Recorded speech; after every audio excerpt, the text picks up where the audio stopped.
30 वर्षापासून आरोग्य केंद्रामध्ये आरोग्य सेविका म्हणून काम करतो।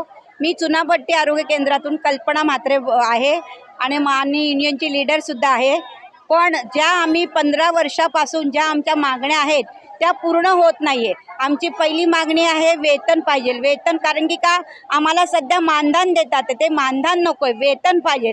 ऑलरेडी आम्ही हायकोर्टात केस जिंकलेली आहे आणि हायकोर्टाने आम्हाला निकाल दिला आहे की तुमचा 18,500 पगार आहे, परंतु BMC हा पगार का देत नाही, सरकारला जाग कशी येत नाही। अहो मला सांगा, वेतन तर पाहिजे पण प्रॉव्हिडंट फंड, पेन्शन, ज्या महिला आमच्या आता रिटायर झाल्यात आणि ज्या मृत्यूसुद्धा पावल्यात त्यांना देखील 1 रुपया अद्याप मिळालेला नाही आहे। त्या महिलांनी काय करायचं? मला सरकारला एकच विचारायचं आहे की तुम्ही जर म्हणता की आरोग्य सेविका स्वयंसेविका आहे, मग जर हा प्रकल्प 5 वर्षाचा होता मग एवढा वर्ष का चालू ठेवला आणि आरोग्य सेविकांना कायम करण्यात का आले नाही? आमची 4थी मागणी होतं की BMC मध्ये कायम करणं, ते सुद्धा काही कोणी ऐकलं नाहीये आणि आम्ही नेहमी कोर्टात केस जिंकत आलोय पण आमच्या मागण्या एकही पास झाल्या नाही। आज आम्ही मुद्दाम ह्याच्यासाठी आलोय की आम्हाला वेतन पाहिजे, पेन्शन पाहिजे, प्रसूती रजा पाहिजे। आणि दुसरी गोष्ट सर, आमच्या ज्या बायका रिटायर झाल्यात त्यांना 1 रुपया मिळाला नाही, त्यामुळे काही जणी आमच्या बायका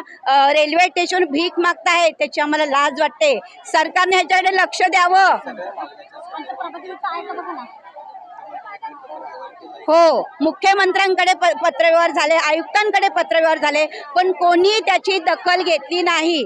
पण आता काय आहे, आता 3 महिन्यानंतर इलेक्शन आहे, त्यामुळे मला वाटतं की या संधीचा आपण फायदा घेऊन जर आमच्या या मागण्या पूर्ण नाही झाल्या सर, तर हा आमचा संप बेमुदत चालू राहणार आहे।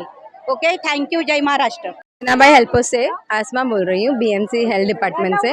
लेकिन हम लोगों को अभी तक मानधन पे रखा गया है। हम लोगों का कहना है कि हमें वेतन चाहिए, मानधन नहीं चाहिए, जबकि हमने हाई कोर्ट में हमारा केस जीत चुके हैं। उसके बाद भी इन लोग हम लोगों को ना ही ये वेतन दे रहे हैं, उसके अलावा ना PF दे रहे हैं और प्रस्तुति रजा है, मतलब जो है ये सब हमारे हक का है लेकिन हमें नहीं दिया जा रहा है। तो इसीलिए ये आंदोलन हमने किया है कि हमें हमारा हक चाहिए। हम कितने सालों से यहाँ पर लोग 20 साल 40 साल से यहाँ पर काम कर रहे हैं, लेकिन आज इतनी एक CHP का ऐसा हाल है जो रिटायर होने के बाद में आज वो भीख मांग रहे हैं कहीं कोई रेलवे स्टेशन पे, शायद उनको कोई देखने वाला नहीं है उस वजह से। लेकिन हमारा हाल ऐसा ना हो, हम लोग चाहते हैं कि हमें भी पेंशन फंड मिले और प्रस्तुति रजा मिले, जो भी एक नॉर्मल जॉब के लिए रहता है वो सारी फैसिलिटीज़ हमें भी प्रोवाइड की जाए। संबंधित आप लोगों ने कहाँ पत्र व्यवहार किया है? इसके पहले हम लोगों ने मुख्यमंत्री को तक दिया है लेटर, हमने आयुक्त को भी लेटर दिया है हमने, लेकिन MLA को दिया है, बहुत सारी पॉलिटिकल पार्टीज के पास भी हम लोगों ने दिया है। सब यही बोलते हैं हाँ हाँ करेंगे करेंगे करेंगे, लेकिन कब, ये वक्त कब आएगा? नहीं करते, अभी तक नहीं किया है।